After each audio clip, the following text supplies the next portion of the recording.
Nagash channel dedicated to Age of Sigmar, and in this video it's going to be an unboxing. And the unboxing we are going to do is going to be for the General's Handbook 2019 Warlord edition. So firstly, I wanted to do this unboxing a little bit sooner. However, people, shall we say, in society today didn't really behave, so that meant I finished work late, and then that means that this video is coming out a bit later than I would have liked it to. So we are going to be unboxing this today. Now, like I say, I've got the Warlord edition, and that is because it is a little bit more money. However, you do get some lovely tokens in it. So we're going to have a look to see what the Warlord edition has within it. So let us have a look. So firstly, it was a pre-order and it was a mail order, so it came in the wrapping, and then we've got a lovely little picture on the front of it there, and then going into the goodness within. So having a look to see what we get, we put all that down there. So first thing that I can see, because we get a pack like that and some stuff falls out.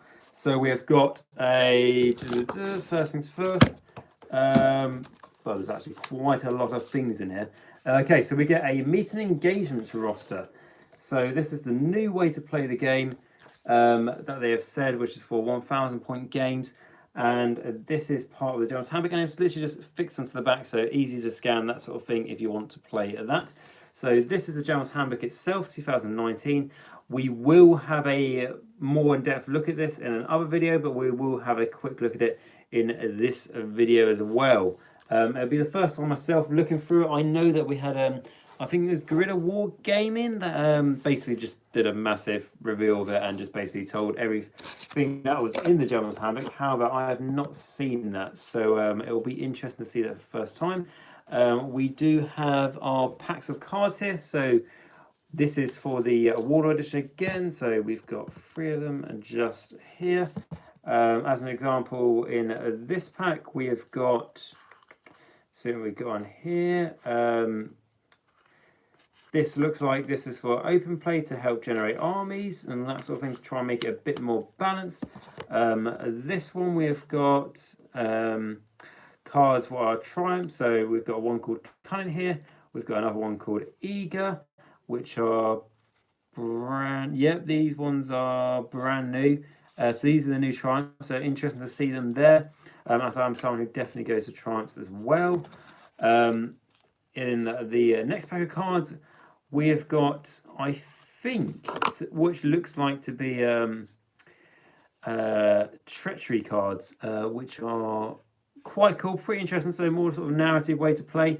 Nice to see that there. So these are sort of like the spread of cards we get in the Warlord edition, and that's cool. So we even get like tiny little cards to choose, like open play, match play, battle plans and stuff. So that's quite cool.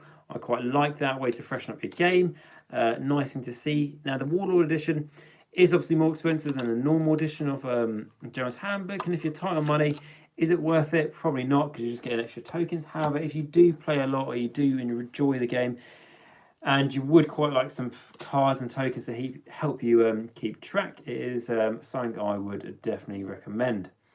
So another thing that you get is these cutouts, which are quite nice. So there's actually a big sheet as well, 4A41. We get some 9-inch measurements. We also get battleship things. We get scenery tokens. Now, the thing that makes me laugh about these scenery tokens that we get is that they are the pictures.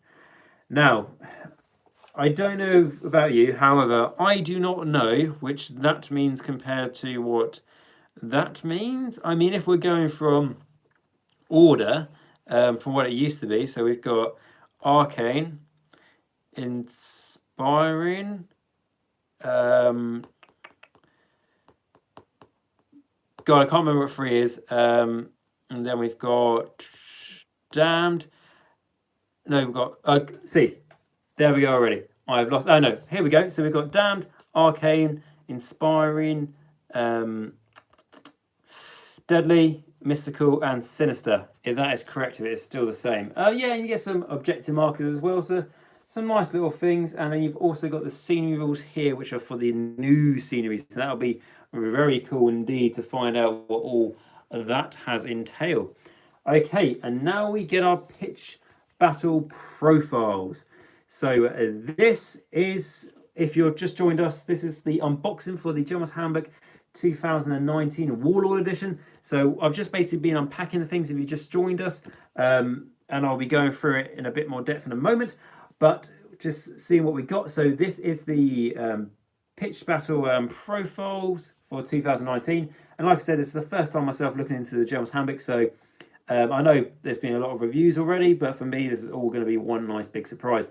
And yeah, just to flick through here, so in case you haven't got it already, so we're used to this being sort of at the back of the General's Handbook normally, all these points, but now it's got its own book, so that is quite cool. I don't know if this is wrong, me showing all this here, but I'm holding it in such a bad way I don't think you guys could focus and see the points anyway. And I think there was, what, Guerrilla Wargaming, like I mentioned earlier, did do that, and I think they're fine, so that's all right.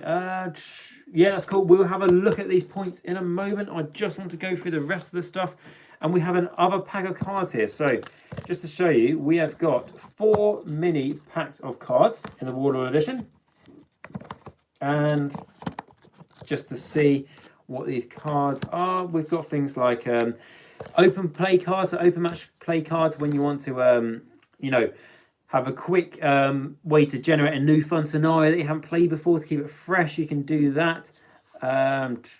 You've got things like that, which I don't even understand what that means, so we'll be looking at that at some point in the future. Looks like a lot of fun. Okay, so we've got that. So these are the small packs of cards. We've also got 2 bigger, larger packs of cards, which there's one there, and then there is a other one that fell down here, which is actually slightly smaller. And let's have a look at the smaller one first. So this is it. And what have we got in here? Okay, so we have in here, having a look at, oh, okay, so we have got cards for terrain features. So that is a bit interesting. That's something I did not expect. And because I'll be honest, I didn't really read through what I get with the Warlord edition that well. I sort of read through it quickly in one of the videos I did. But no, so it's interesting. So, God, you are getting a crap load of scenery cards in here, which is really cool because something like scenery, actually, everything has its own rules, doesn't it? If you want to use the war scrolls for each scenery piece, however, a lot of the time we just tend to roll for the scenery piece to see what that does. However, the reason why I don't use the scenery war scrolls is mainly because there's just a lot of things to keep track of in the game in Age of Sigmar, and it's just another thing to have a book open for to try and find out what it does. However, with this, as you can see quite how in-depth some of these scenery rules are, it's going to be easier. Some of them are more simple, you can see there, and then some of them have got a ton of rules here, like the War Scroll Citadel, War Squire Citadel, and the Sigmarite Mausoleum, means that I'm going to be more inclined to use those scenery rules in my games because I've got a nice, easy War Scroll card for them, which is nice and, like I say, easy and good to read on that. So that is all cool, and that's all well. And then let's see what is in this bigger pack of cards. So this is actually quite a nice weight to it, which is going to have the... oh yeah, so there we go. So we have got the match play battle plans, and then normal battle plans as well, which is quite nice. We've got these ones, by the looks of things, are brand new. So we've got the Temple, which is a cool, a new looking one. I imagine this is more sort of narrative because it's called a Temple, but I don't know, might be match play, we'll find out. Yes, we've got some cool ones here. We've got some ones marked 2019 on the side of them, so I'm not too sure what that means. That means they're brand new, but these ones might... I don't recognise like the one called the Temple anyway, so yeah, there's literally a ton of these here. So if I try and spread them all out so you can sort of see, there is an absolute, you know, like, I'm not going to count them, but there is a crazy amount of them, which is super useful for when you are playing match play, even if you're playing a local game store at your house where you don't have much space, and you can just quickly go, I don't know, let's say we are playing the Temple, and we can just go, right, the Temple, that's this one, I'm just going to lay this on the table so you can see it, your opponent can see it. It's nice and easy, you're not keeping a whole book open for it. It's just really easy, and like I say, it's really thin and narrow and quick to take with you, isn't it? If you already roll for what, like battle plan you're playing, or you already know because you're practicing for a certain round in a tournament or something, you can easily transport it with you. So that, I believe, is all the extra goodies for the Warlord edition. So let's have a look at the General's Handbook, shall we? Now, like I say, I haven't watched the other unboxings and all that sort of thing for the General's Handbook, purely because I wanted to have the surprise for myself when I open it for the first time. But I am aware that some of the promises Games Workshop made, such as like the army allegiances like Dispossessed, Ironjaw's Wanderers, Slaves of Darkness, Seraphon, then they said that they were all going to be expanded upon. Not all of them were. For me, finding out like Slaves of Darkness was very sad to hear, as I did really hope that that was going to be expanded. But let's see what we got. So, like I say, this is going to be not a massive, huge in-depth video, just because this is completely all brand new and is like would take absolutely ages to go through all this, but we will go through to have a quick look anyway. And I'm sort of going to focus more on the match-based stuff, if I'm honest, just because that's what most people play, in all honesty. So yeah, that's the way how it's going to go. So we've got mercenaries in here. I've already gone over some of the mercenaries, I think. Yeah, so we've got some mercenaries in here, which is cool. But mercenaries, if I'm honest, I don't think they're going to be massive. For armies, they don't really have many options. Yeah, for narrative armies, yeah, for good themes and stuff, pretty cool. But for if you want to be super competitive, I don't think they're going to be massive, if I'm honest. Because why not just ally something in if you can have it as an ally choice? Okay, so I'll tell you one thing we'll look at. Let's have a look at the new scenery rules. So we have got 6 new scenery rules. So the first one, so basically, you roll a dice for each scenery piece on your table to see what scenery rule it's got. Firstly, you roll a d3 to see what table you choose it from. And if you roll for the new table, and then you roll another dice, and that's a d6, and whichever result that is what effect that terrain piece has.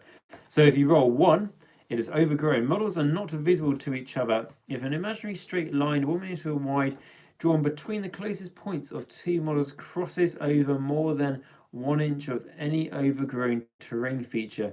This scenery rule does not apply if either model can fly. Okay, so that's cool. So it makes another benefit for things that can fly. Hash Nighthorn are going to be, well, don't really care about this because I believe everything in the Nighthorn army can fly. So we got that. Also, something I do like about this is it does say if that imaginary line is over more than 1 inch of the terrain, so you can't just clip things, and it's annoying when you do that. It has to be over more than 1 inch, so it can't really be a really easy mistake for you to make. If you roll a number 2 for a scenery piece, we've got Entangling. So this is subtract 2 from run and charge rolls to a minimum of 0 for units that are within 1 inch of any entangling terrain features. Okay, that is big. And something what I'm liking to see with these new scenery effects is that they are making scenery not always positive or sort of redundant. Because what the old scenery was, table, since it got changed from first edition, just became a bit boring and just everything was a bit good, apart from, deadly, sinister. So it's nice to see that terrain is going to have a more of an impact on the game rather than just like arcane being the most powerful one. Okay, so we've got that. Number 3, we've got volcanic. So at the start of each hero phase, roll a dice for each volcanic terrain feature. On a 6, each unit within 1 inch of this terrain feature suffers a d3 mortal wounds. Yep, like that for the same reason. Number 4 is commanding. So at the start of your hero phase, if your general and no enemy general is within 1 inch of a commanding terrain feature, add 1 to the number of command points you receive that phase, that hero phase. Okay, so that's big. Of course, you've only got 1 general, so you can only generate 1 extra one of these, but gaining an extra command point like that, that's huge, especially for the armies that are really going to struggle. Like, for example, Slanesh, with an extra command point, can make their Keeper of Secrets pile and attack again in the combat phase. Just like that, or like even just doing a Spine Presence and making a run automatic 6, reroll a charge, and the other things they have in the new General's Handbook, it's going to be absolutely massive. So yeah, that is very interesting. Number 5 is healing. So at the start of your hero phase, you'll roll a dice for each friendly unit within 1 inch of any healing terrain features. On a 6, you can heal D3 wounds allocated to that unit. Okay, so that's cool. Extra way to heal, and essentially it's just the opposite to the volcanic terrain feature. Okay, and number 6 is, can't pronounce this one, it's nullification. There we go. In the enemy hero phase, if any heroes from your army are within 1 inch of any nullification terrain features, one of them can attempt to unbind one spell in the same manner as a wizard. If they can already unbind spells, they can attempt to unbind one additional spell. In addition, an endless spell that is set up or finishes a move within 1 inch of a notification terrain feature is dispelled. Ooh, okay, so endless spells can sort of like not really dominate the game, but sort of like you can put them all over the table, and then like you're not really afraid of them going away if the enemy hasn't got good casting. But this can be a way for you to be a bit more scared if you're bringing a endless spell to the table that you expect to do a lot of work, and can also be a way for making endless spells move around the board a lot harder. So yeah, we've got that. Okay, so those are the new like terrain features we've got. So for the new terrain table, so I think they're pretty cool in the new General's Handbook 2019. Okay, so we've got these ones here. So as a quick example, we have got some battle plans here. Now they've got the, if you can see, I don't know if you can see, but that says 2019 there. And that one is Total Conquest. So Total Conquest is something that we've already played. We know we've had for a long time. I was going to say we love, but I think Total Conquest was almost originally a squiggly line, so it was absolutely hell. When you went to a tournament, you would just hope with your opponent that would come up in your game, and then when it did, you know, you would just look your opponent dead in the eye and say, "Don't worry, we'll get through this together," for the deployment.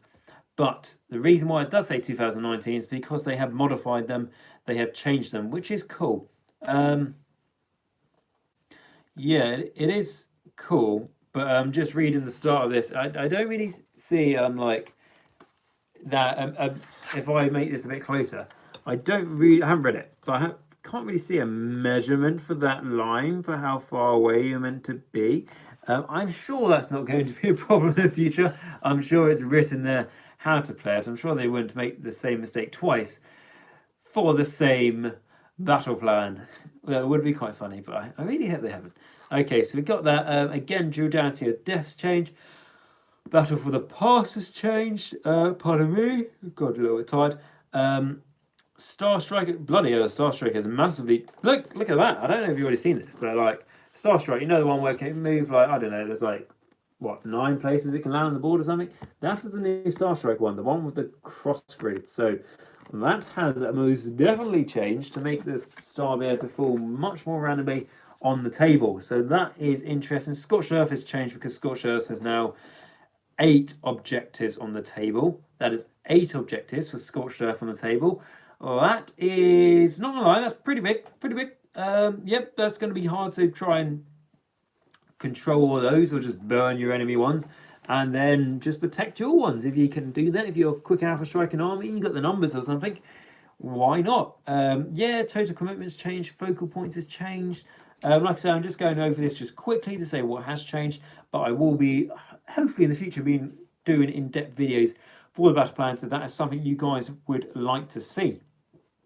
So pardon me. So yes, we've got the best part of Valor has changed. Shifting objectives has changed. Oh, sorry about the yawning, guys. Places of Arcane Power has changed. The Relocation Orb has changed. Just to show you the squiggly lines for the Relocation Orb. There we go. That makes some sense to someone who probably doesn't play the game. Right, and then those are the pitch battle plans.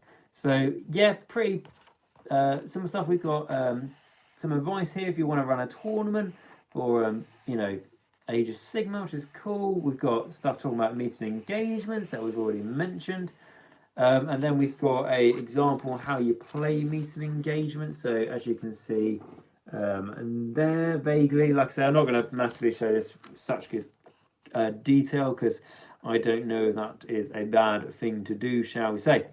So then we've got some battle plans for meeting engagements, which is cool. It's a nice tailor for that because they're meant to be played on smaller tables. So that is very nice. Okay, so let us go through the allegiance abilities. So we got Darkening Covenant. So I'll just go over what we've got, just to make sure we haven't got anything new, but I doubt it. We've got Darkening Covenants, Dispossessed, Free Peoples, Seraphon. Yeah, Seraphon's got obviously a new spell law, which is cool. We've got Wanderers. We've got Slaves of Darkness that haven't really been updated, which is, I think, a massive shame because Slaves of Darkness, like I say, I've put quite a bit of money into them, all that sort of thing. Like I was painting up my own Slaves of Darkness models and stuff like his one of my Sinesh ones, which was cool. The idea was it was going to be a Slaves of Darkness army for Sinesh, and then I heard about the new book coming out, so I decided to go right all in with Sinesh. Slaves of Darkness can be cool to see them in the new book, and then you can take them in the new book, but you don't really want to, unfortunately. So I was hoping for the update for the Slaves of Darkness and the Battlestone to be the new, shall we say, saviour for my Slaves of Darkness project. However, the one good thing about Slaves of Darkness not getting an update in the book, even that they said they were going to get an update, the good thing that they didn't get an update is it means there's a slight more chance of them getting a Battlestone before something like Seraphon or something like that, and Slaves of Darkness join up with Everchosen. That would definitely be cool. So we've got that. We've got Iron Jaws. Iron Jaws have definitely changed, which is cool. They're more powerful now. They've got a spell law. Yeah, I'm a big fan of that. Iron Jaws really did need the love, so it is good that they have got it, which is very nice to see, I do think. And so if we were to go over, let's say I've already reviewed the Iron Jaws in the channel, so let's say we go over the Iron Jaws spells, shall we? So we've got Brain Buster. So Brain Buster has a casting value of 5. If it's successfully cast, pick one enemy unit within 15 inches of the caster and is visible to them, and roll 2d6s. If the roll is greater than that unit's bravery, that unit suffers D3 mortal wounds. If not, the unit suffers 1 mortal wound. Okay, so a way to do more wounds to your enemy, like a more sort of reliable way to do an arcane bolt, I would say, for more powerful. We've got the Mighty Edbutt, so it has a casting value of 5. If successfully cast, pick one enemy hero within 16 inches of the caster and is visible to them. That enemy hero suffers 1 mortal wound. If the hero is a wizard, they suffer D3 mortal wounds. Yeah, it's an alright spell. So let's have a look at this one. So Power of the Warg. So Power of the Warg has casting value of 8. If successfully cast, roll a dice for each friendly Iron Jaws unit within 2 or more models. Was unit with 2 or more models, wholly within 18 inches of the caster. For each 3+, you can pick one different enemy unit within 24 inches of the caster. That unit suffers D3 mortal wounds. For each 6, that unit suffers D6 mortal wounds instead of 3. Okay, so that's pretty cool. When it says, units of 2 or more for Iron Jaws, essentially just means can't be a Maw Crusher. But no, so that is cool there. And yeah, there's just nice little updates here and there to see for some of the armies. Again, not all the armies, a little bit sad. However, that is that. Like I said, I'm not going to go into massive detail about this, purely because you could go on for hours about the changes in the new General's Handbook. I don't think it's massively changed. You know, like in the sense of when 2nd edition came out, and that was a huge update for Age of Sigmar. This General's Handbook isn't nearly on that scale. However, it is still an update, and it's still pretty cool. And then just to sort of go through the pitch battle profiles, like I said, we will be doing a more in-depth video on all of this stuff. But like, for example, why it's good to take note of this is because, like, as an example, I'm starting to review the Maggot King of Nurgle in the Army Archive, which is cool. I'm glad you guys like that. And there's some things that have changed, like the Lord of Affliction's points have changed. The Sloppy Bile Piper, Herald of Nurgle, has changed the points. The Blobdag Rotspawn, pretty sure I pronounced that wrong, has changed. The Pusgoggle or Postgoyle or Blight Lords have changed points. So that's why it's sort of like important, like for myself to know as well for when I'm reviewing this, because I don't want to give you guys wrong information on the points and all of that sort of thing. Yeah, like Salamanders and Razordons have got quite good because they've got a discount now where you're taking maximum units of 3, which I believe is less than they used to be able to. However, now instead of costing you 50 points each, if you take 3 in a unit, it's going to cost you 120. So, and that is a better value. Essentially, obviously, Nagash has gone up by 50 points, I believe, but Morghast, I believe, have gone down by 20 points, which is cool. Now, what is also nice is we have got a unit pitch battle points here. So this is for your Tomb Kings. So that is very nice to see. Tomb Kings in this book makes it a bit more of an eligible army, which is nice because really did struggle sometimes, to be honest. Yeah. Oh, and yeah. See this. Okay, they've said they were going to do something like this for the new German's Handbook, and they have. And this, for me, tops it. This is the favourite thing I've seen in the German's Handbook 2019 so far, and that has got to be all of these pitch battle profiles we have for the compendium armies and units. Now, that just might seem like a little thing, and they might have had points anyway. However, and then nice points in a book for the compendium war scrolls is absolutely lovely. Yeah, it's just really not. It just makes it just feel like it fits in a lot better, which I really, really like. Really, to be honest, that's put a smile on my face if I'm honest. That's really cool. And we've also got the Legion of Asgore units in here. We've got the Tomakan Horde units in here again, which is cool. We've got their points because we really like that instead of having to go like travel all the way to bloody Forge World. When I say travel, I mean just go on the internet and look at Forge World. However, you've got to find the points, depending on the so you can do it in the app or you can do it on the War Scroll Builder. But it's nice to have it in a book where you can refer to it with all your other points, which is I do feel like that's the best thing. And then you've got the Monstrous Arcanum with all their points in them as well. And the reason why I like all this is because it's just, you've got Forge World, haven't you, in here now, which is nice, rather than the Forge World points, like I say, having to be online and you having to find them, and it just be a bit of a pain in the arse, in all honesty. But yeah, something I do like, Nagash being going up in points is like something I don't like, but something I do like is that Morghast Archive have got cheaper. So just trying to look for Legions of Nagash. Where is the Legions of Nagash? Bear with me just a second, because I do forget that this book is purely all just pitch battle profiles. It's not a case of going like usually with the Jones Hammer, you go like right to the end and try and get these points. No, in this book it is literally just right and center for the whole book. Looking at Slaves of Darkness to see what's come down on points. Chaos Chariots came down on points. They're 80 points now.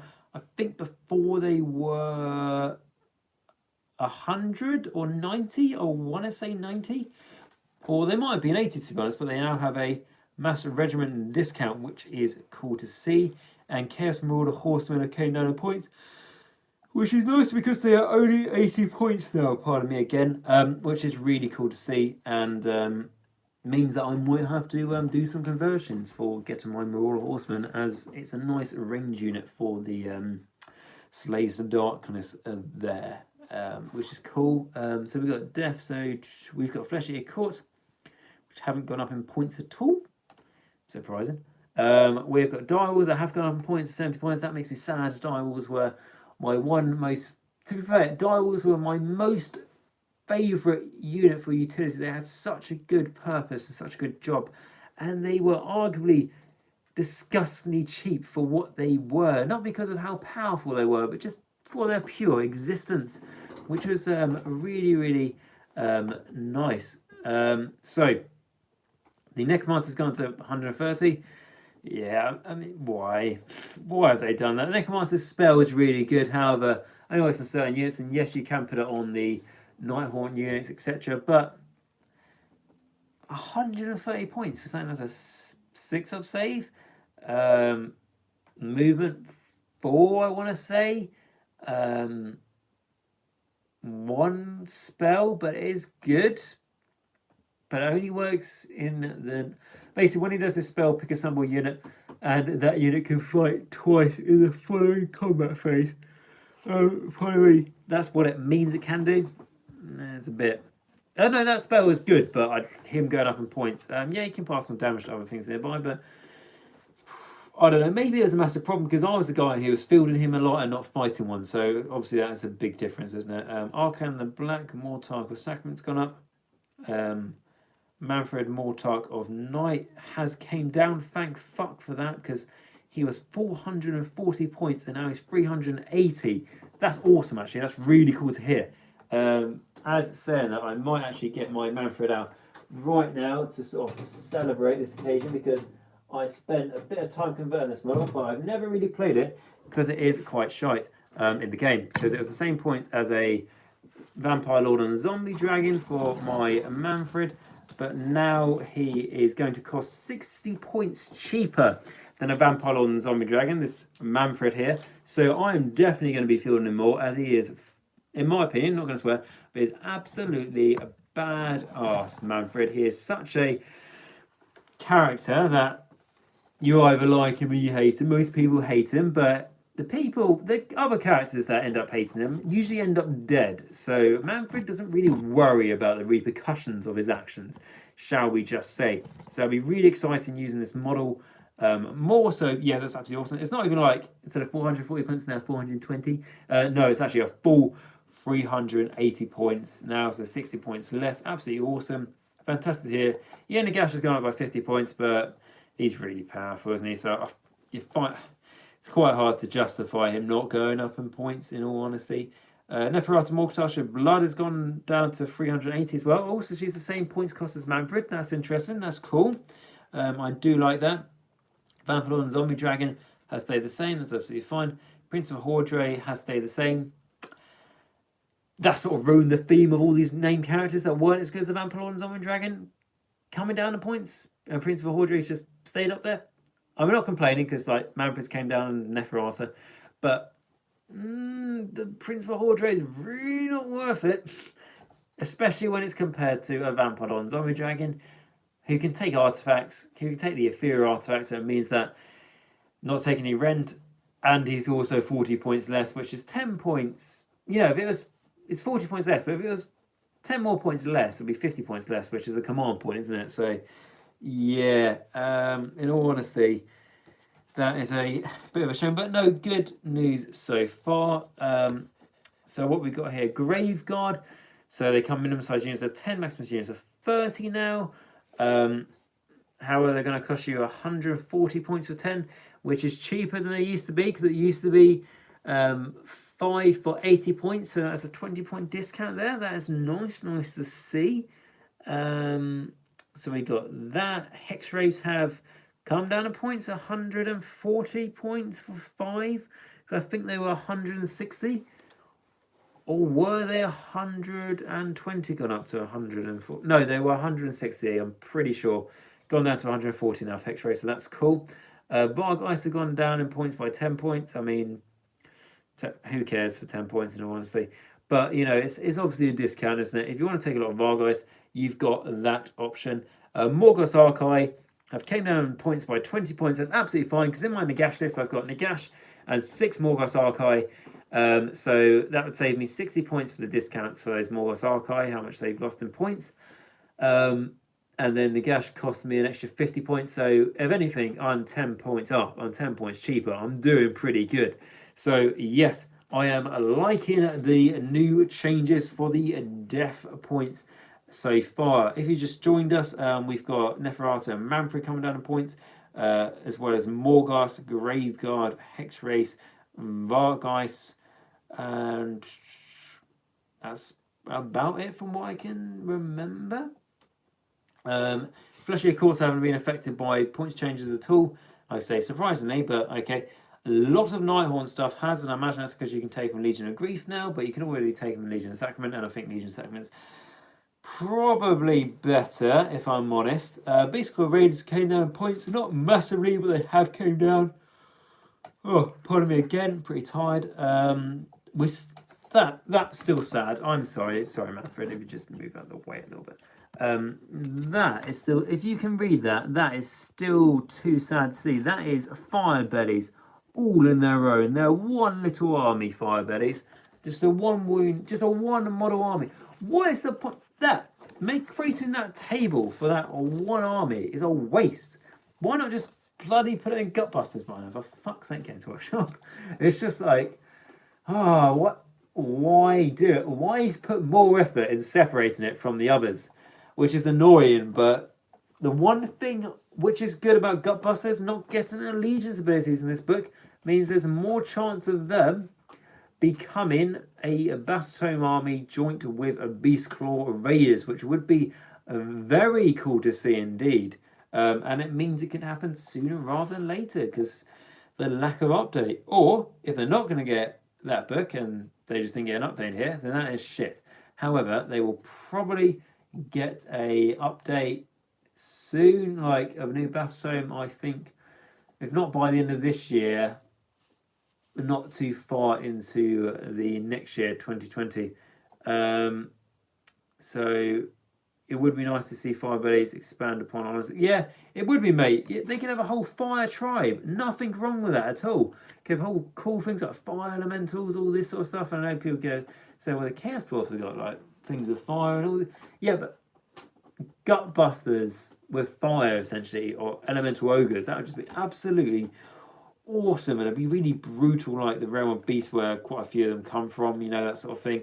So it would fit in really, really well, in all honesty. We have still got the A-Elf unit section here, again, similar to the Gutbusters. However, there are 2 units in here, not just one. I don't know what they're playing out of these sorts of things. I mean, that was there since the first General's Handbook. Why not just put it in? Why not just put the Mistweaver in Wanderers and then put the Shard into Dark Elves, or not Dark Elves, Daughters of Cain. Why not just do that? Why again? And save us all a load of grief. College Arcane, a lot of their stuff has gone up in points because someone was obviously horrendously hurt by a Luminarch of Haish. Or also, what has gone up in points is the Hellblast of Polygon, because I think someone from Games Workshop who's in charge of the rules had a bit of a bad game against one, probably. So that's why that's gone up in points, unless it's because you can take it in the Mercenary Company, which, as far as I'm aware at the moment, isn't going to be incredibly powerful. But I might be wrong. I might be wrong with that. And to be honest, I'm welcome to be wrong with that, because it would be quite cool for mercenaries to be a thing in the game. Right, okay. So, Doors of Cain, so Witch Elves and the Hag Queen have gone up in points. That's all that matters. Going into the Free Peoples, the Griffin's gone up in points. Oh, pardon me, guys. Okay, so the Griffin's gone up in points. My simple question to why is the Griffin gone up in points is why? Why would you do that? What? Who's been beaten by a Griffin? I'm starting to think that someone was beaten by an Empire army and they had taken it all out now that they had some sort of power. So, yeah, I mean, that's not cool. I like the Griffin. I wanted to get one at some point. So, yeah, that's a bit sad. However, everything else has got cheaper. Demogryph Knights, Feel Good Feet, Free Guild Great Swords, Free Guild Outriders, Free Guild Pistoliers. I believe they've all gone down in points, and Demogryphs. So that is cool. Demogryphs now having a unit free for 130 points. Yeah, definitely feel the whole army of Demogryphs you really want to a lot easier now.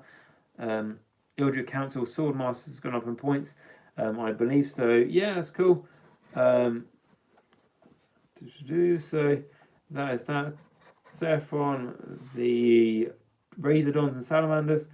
Saurus Warriors have all came down in points, so that is cool. Sigadon, Troglodon, and Lord Croak came down in points, so that's fine. So that is all good right there. Stormcast Eternals, no one gives a shit about them.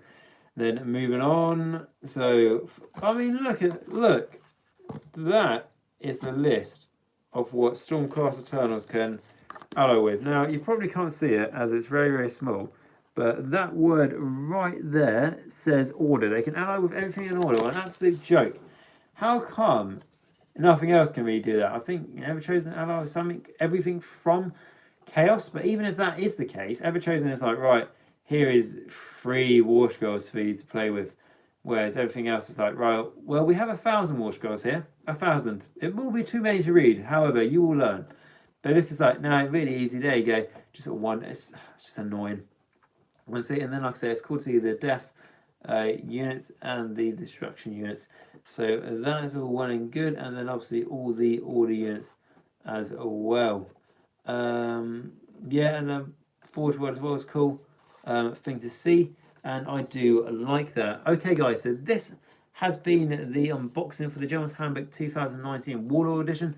I thank you very much for joining this video. I'm stopping it here because, like I say, there's not too much more I can do without going into depth with it. Like, you know, major depth, more depth than I have been doing. And also, I'm quite tired, and I do feel like I may fall asleep on live stream, which I do not really want to do. So I'll just see if anyone's put anything in the chat, and if not, I will leave it. So, have we got anything in the chat? Shia is saying, have mine in a mail, and when I can, in the mail when I get home. Yeah, that's cool. Get your General's Handbook. Let me know your thoughts on it. Can't wait for the new State of Darkness. Neither can I. Neither can I, my Sweden friend. Neither can I. So, and then we've got, what's that name? So we've got Spectator and Evenall, and then, yeah, you want a full fire Betty range. Mate, I completely agree. I don't know why they haven't done it already. That'd make so much money. So I would love them to do that. Would be absolutely awesome. Indeed, I think maybe at some point we can get that. That would be absolutely awesome. I do think, and when I say I do think, I mean I definitely agree with that. I think that would be awesome. Have elements, all that sort of thing, or just stick them with Gutbusters, for fuck's sake. You know, stop breaking up these armies and then make it sound like you're doing a massive favour putting it back together, the work that you generated for yourself and others.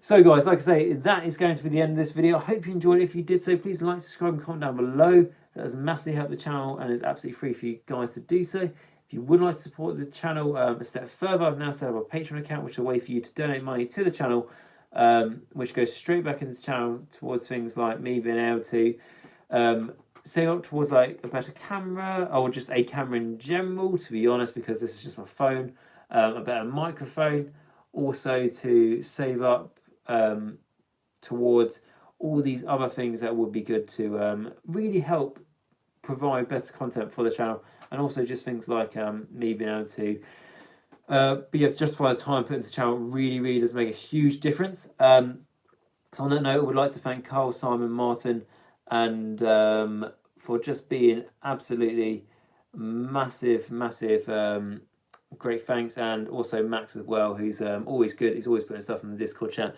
which is great. And yeah, generally guys, thank you very much for your support. Absolutely fantastic. And yes, like I say, if you'd like to support me on that, that's absolutely great if you could. If you can't though, I completely understand. And I'm just really glad that you came and checked out this video here today. So I'll get rid of Man for in case you just joined us and you think, like, what the hell is this about? Because this video was all about the General's Handbook 2019 Warlord Edition. I've got, you know, crap loads of extra like tokens and all that sort of thing, like all here. I've got more cutouts, all that sort of things, which will be great to use in games 100%. And I will be doing more in-depth looks at the General's Handbook at Pacific bits throughout the future coming up. We will be doing that. However, at the moment, like I say, it's the start of Nurgle series, so we'll be getting back to that as soon as I can. So guys, as always, I thank you very much for watching this. If you have got the General's Handbook, let me know your thoughts down below, and points changes about anything would be great to hear your thoughts. And remember guys, until next time, Nagash is all, and all